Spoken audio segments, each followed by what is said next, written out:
I'm Val, and this is a story about my fuckboy, Arthur.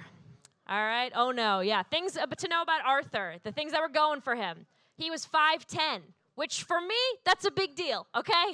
I don't know if you guys know me, but I date characters from Lord of the Rings, all right?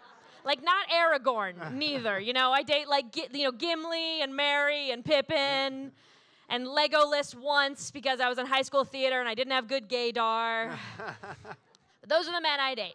He also lived alone. That was a really big deal as well, because at the time, I was living in a 4-bedroom, 1-bathroom, not to brag. I can tell that for some of us, that's the dream.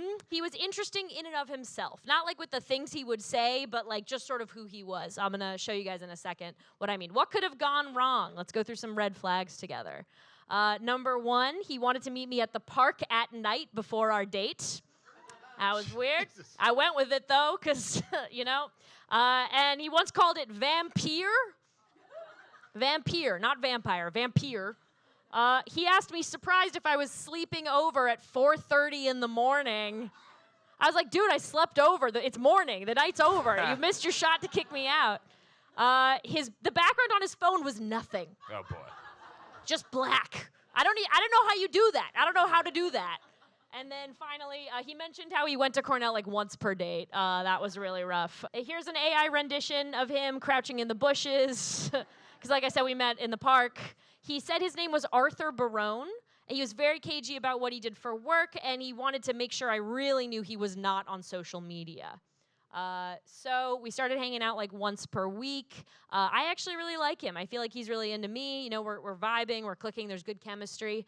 He tells me that he deleted the apps and wants to focus on one person, which when a straight guy says that, you know they mean like another girl or themselves or Tom Brady, you know, one of those three.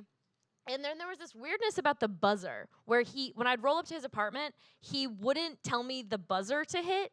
He would just come downstairs to get me. And then when I went up to his apartment, the number wasn't on the door. Like he had removed his apartment number. There was also this weirdness where there was like mail out on a desk at one point, and he like really quickly like took it off the desk, and he was like, sorry, it's so messy. And it just felt really, really weird. So, fuckboys, what do you think is going on here with this guy? What are any guesses early on? It doesn't sound like he lives there. It sounds like he's in someone else's apartment. You think he's squatting? It's a squatting situation? Either that or he eats people. Could he work for the government or something? Is he in the CIA? Is he CIA? undercover, potentially? Is it kind of like, I don't know, what's that movie in Boston with Leonardo DiCaprio? Departed. Yeah, maybe it's a Departed type situation. It's a Departed situation? I don't know. Maybe it sounds pretty cool. You know, I mean, what's hotter than a man covering up his mail real quickly? Yeah. You know? It's important. I didn't think we would get any sketchier than the guy that wouldn't show his face in the photos. Yeah, that was a lot of men hiding their identities. Can I ask tonight. some follow-up questions? Yeah, for sure. How many are you still? Is this guy still in the life at all, or would that give it away? Absolutely not. Oh, he's not in the life. How many dates did you go on? Probably, we dated for like 6 weeks. So Okay. he doesn't have social media, so he's not in a lot of photos, and he says vampire. Yes. It's Nosferatu. That's who you're Yeah, dating. it might be.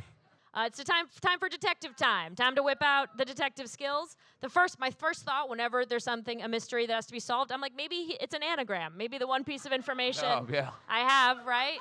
You know, maybe. So his name, Arthur Barone, arbor haunter. We did meet in the park, right? He haunts the trees. That makes sense. Barren urethra. Maybe he's got an STD I'm about to find out about. And then the last one was a Torah burner. Well, anti-Semitism. Yeah, we found it. Maybe. Anyway, that didn't yield anything conclusive. So then, quickly, one day as I'm leaving, I take a picture of his buzzer, of the thing, and by process of elimination, I find out his apartment number, and the name next to the buzzer that was associated with his apartment was M. Lucio. And I Google M. Lucio, and I can't find anything. There's one detail he shared that gave the game away. Oh. One thing I was able to use to find out who this man was. Can you guys guess what it was? Oh, He's the only guy that says... No, someone yelled it. It's that. It's 100% the Cornell University yeah. of it all. Yeah, 100%. If you can't be mysterious and then be like talking about Cornell all the time. So we unmasked that man very quickly. And Arthur was Max Lucio. I found his LinkedIn. I found his Facebook. I found an old video of him talking about how happy he was that he rushed his frat at Cornell. Ew. Gross. Cornell people are so annoying. They are. They are indeed. I've had 2 Cornell men. So here's the thing. I have to have answers. Why is he lying about his name on on these apps? And I can tell he's getting flakier and flakier, but my friends are like, Val, it's the season finale. You got to find out what's going on for us. I offer to meet him in his favorite park, and he doesn't respond. And the story should have ended there with no answers. But instead, I'm just like, fuck it. I'm just going to text him. So I just say, hey, why'd you choose Arthur Barone anyway? That's awesome. And he's like, what?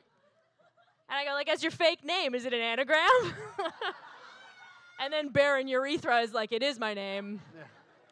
And then I'm like, why does your buzzer say M. Lucio? And he says, that's my landlord's name? Wait, that's an awful system for a building registry if all of them have Max Lucio, and you're like trying to roll up and deliver something. Terrible excuse. I'm not sure this man went to Cornell. So then I just go, KK, sure, Max. Nice. And I just drop it there. Yeah. So, fuckboys, what's your diagnosis? I want to know more. Let's text him right now. yeah, I got to right. find out what Max Lucio's up to. I was never able to get any more information out of him, unfortunately. Yeah, he's a sketchy guy. This guy, yeah, you got to dump this guy. No I- way. Well, Or yeah, he's a no. Yeah. Yeah, he did. Definitely Definitely criminal, for sure. Criminal? Criminal. And I'm a piece of shit. I know. established. Yeah. I just Max. What was it? Max Lucio. Yeah. It's such a better name than Arthur Barone. That's why I was That's curious. like really stupid of him. So I don't know. I feel like fuck this No, guy. fuck I that don't guy. know. Fuck this guy He's being- 100%. It's funny to be mysterious for no reason. It's like he's not even hiding any secrets. I think he liked feeling like he had like an air of mystery about him. Yeah. But being mysterious for no reason is stupid. So Yeah. fuck this guy. It was Yeah, an fuck that guy. alias, you An could say. Perhaps. Yeah, yeah, It was we're Banksy. pro I think alias. his secret is that he didn't actually go to Cornell. It's all well. I do actually have a tiny epilogue for you guys. He did text me 2 years later, 2022. Oh. Just curious, helping my friend with a scientific paper he's writing. When we hooked up, did you have a boyfriend at the time? Full of lies. Scientific Just be like, did paper. you have a boyfriend? Did you have a real name? What the So fuck? I wrote, oh my God, that's crazy. My friend is working on a scientific paper on why people choose fake dating profiles. I was just about to text you. Arthur. My friends know this. He is in my phone still as Arthur Max Lucio.